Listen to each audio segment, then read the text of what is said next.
I've been a long-haul trucker for close to 15 years now, and what happened to me back in 2017 still gives me chills to this day.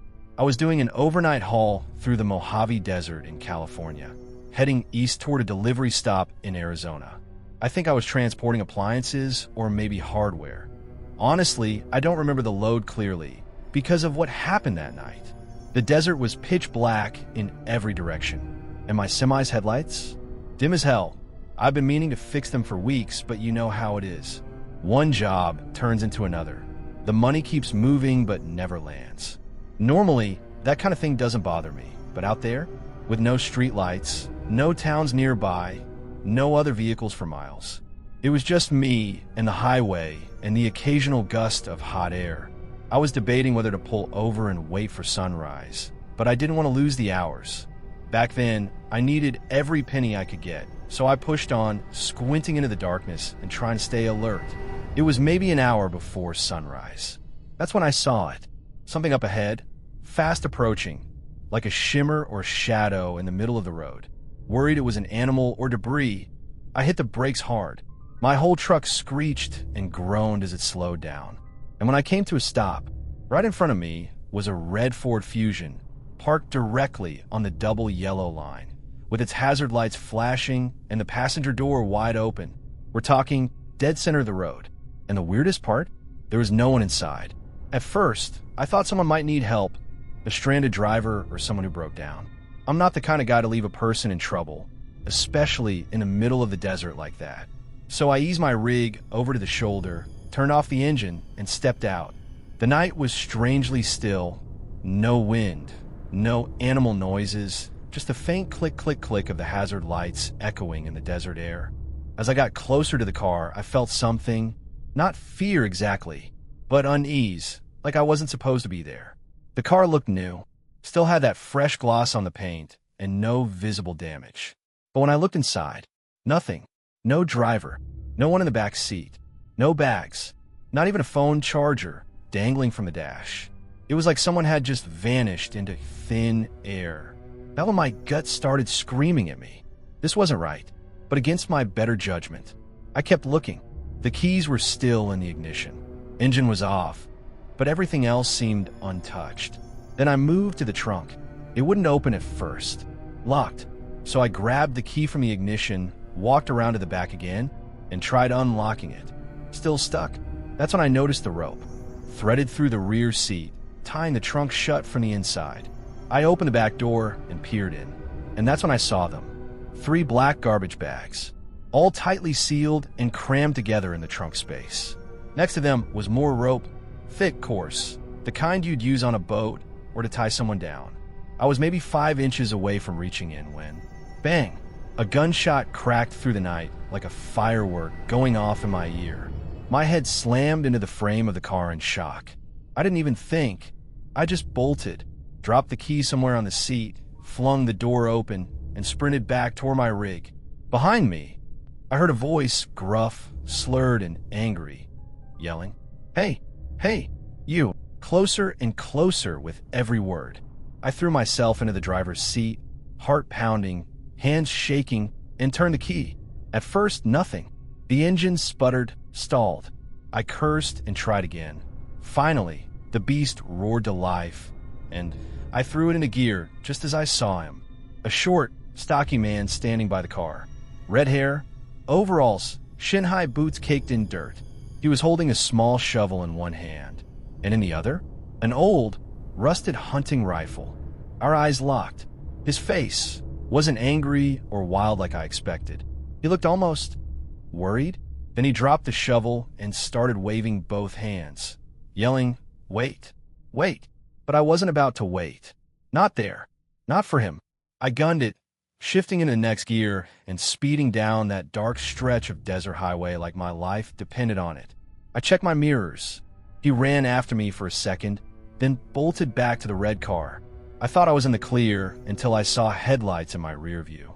Fast moving, closer and closer every second. My stomach dropped. It was him.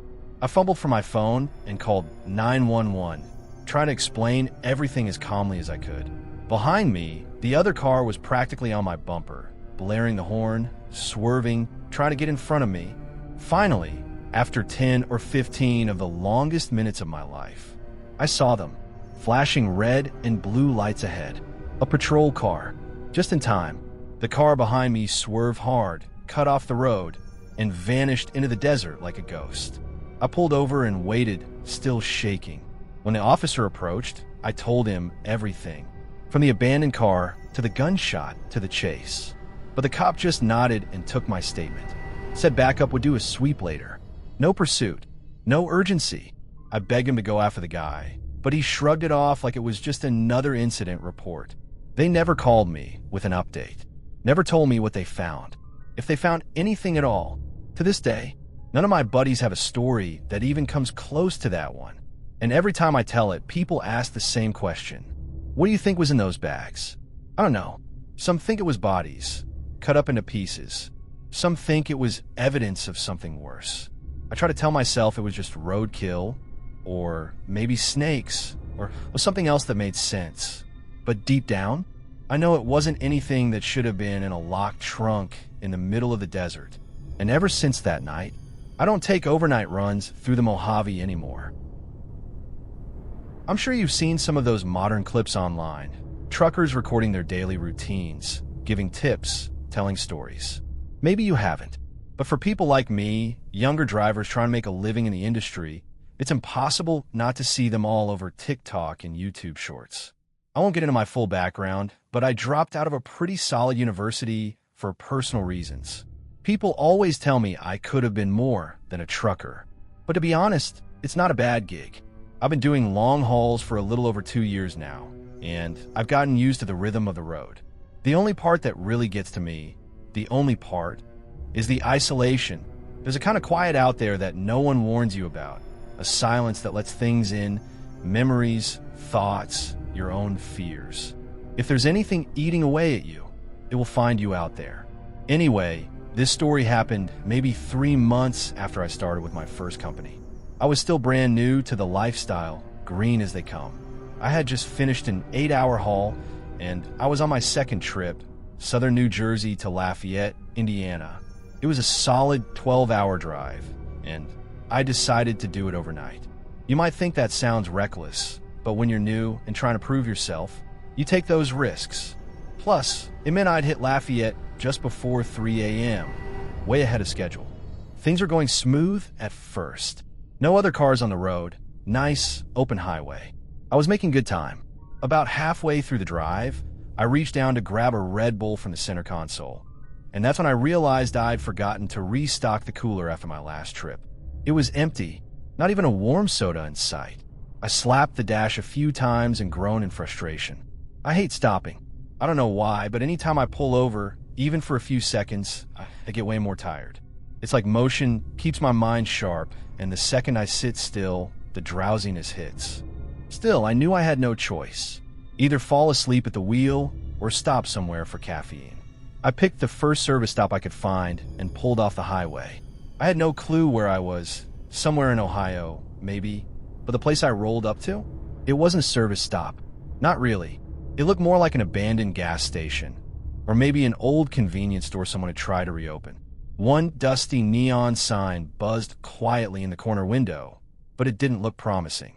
I spotted another lit-up shop down the road, but curiosity got the better of me. I figured, what the hell? Might as well check this one first. I parked the semi just off to the side and walked up to the old storefront. The glass door creaked open without resistance, and I stepped into pitch black. The store was completely dark. Not just dim dark. I stood there for a second, waiting for my eyes to adjust. Then, I noticed a faint glow from the back of the room. Just a small shimmer of light coming from what looked like a storage room or break area. I crept toward it, moving slow, cautious. The floorboards groaned under my boots. When I reached the door, I peeked inside and found a fridge against the wall. It was plugged in, humming quietly. Hope sparked in me. I yanked it open, only to find nothing. The entire inside had been gutted. Shelves removed, completely empty. I sighed, shut the door, and that's when I heard it. Clatter. Something fell behind me. Something small, like a bottle or can hitting the floor. I froze. No wind, No air conditioning. No reason for anything to move. I stayed there, still as stone, listening. Nothing followed. I carefully made my way back to the front of the store, now fully on edge. But there was no one in sight. I stepped outside, heart thudding, and jogged to the other convenience shop I'd seen down the road. That one was open. I grabbed an energy drink, paid fast, and made it back to my truck. But something still didn't feel right. I took one last glance at the first shop, and my stomach dropped. The door, the one I know I shut, was wide open again, swinging gently in the wind. Or maybe being held open by something I couldn't see. I didn't wait to find out. I climbed into the semi, turned the key, and eased back onto the highway. I figured maybe it was a squatter, or maybe my mind was playing tricks. The caffeine hit fast, and I started to relax. But just when I was starting to feel normal again, I noticed something. The curtain behind me, the one separating the cab from the sleeping area, it moved.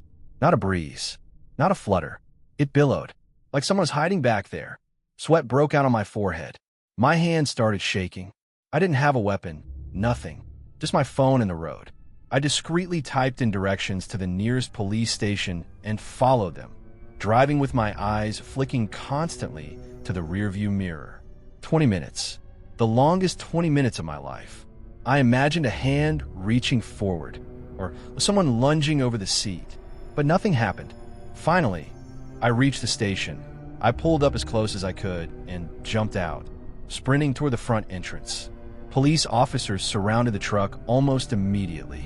I gave them permission to open the back, and when they did, 3 people climbed out.